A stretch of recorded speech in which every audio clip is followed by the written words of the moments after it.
الحمد للہ وکفا وسلام علی عبادہ الذین اصطفیٰ اما بعد۔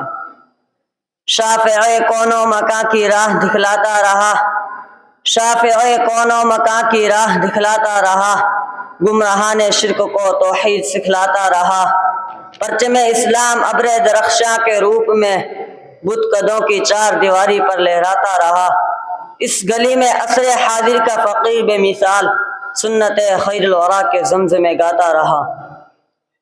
ملت اسلامیہ کے درخشندہ ستاروں، آج میں آپ کے سامنے اسلام کے ایک عظیم سپوت اور مسلمانوں کے ایک عظیم محسن کا ذکر خیر کرنا چاہتا ہوں، جس کے فیوز سے ایک عالم نے استفادہ کیا اور کر رہا ہے، جس کی بے باک زبان اور بے خوف قلم نے ہزاروں گمراہوں کو راہ ہدایات سے روشناس کرایا، جس کی بے مثال قیادت میں ملت اسلامیہ ہندیہ نے اپنی دین و ایمان کی حفاظت کے لیے تن من دھن کی بازی لگا دی اور بے مثال قربانیاں پیش کی۔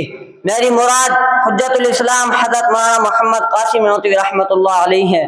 ملت اسلامیہ کے دھڑکتے دلوں یہ وہی مجاہد جلیل ہیں جنہوں نے باطل کو مٹانے اور اسلام کا پرچم لہرانے کے لیے تن من دھن کی بازی لگا دی۔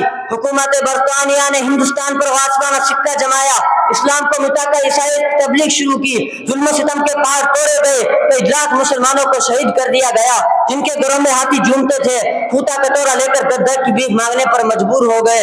شاہی خاندان کی بیگمات پھٹی چادر سروں پر ڈال کر کھانا پکانے کی نوکری کرنے لگی۔ وہ پردہ نشین عورتیں جس کی دیدار سے چاند و سورج پرستے تھے در کی بھیک مانگنے پر مجبور ہو گئی۔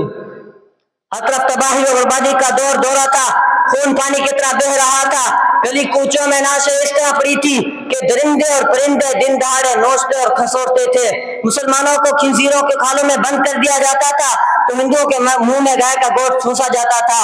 الغرض پوری داستان خون سے لبریز ہے۔ بالآخر عیسائیت کو مٹانے کے لیے دہلی میں ایک میٹنگ بلائی جاتی ہے۔ بصارت و بصیرت کا پیکر قاسم نانوتوی رحمۃ اللہ علیہ دور اندیش مشورے دیتا ہے، جس کے نتیجے میں ہندوستان میں عیسائیت کی ٹکر کے لیے فضا قائم ہو جاتی ہے۔ دوستو، اس عظیم ہستی نے عیسائیت کو مٹانے کے لیے کیا کچھ نہیں کیا۔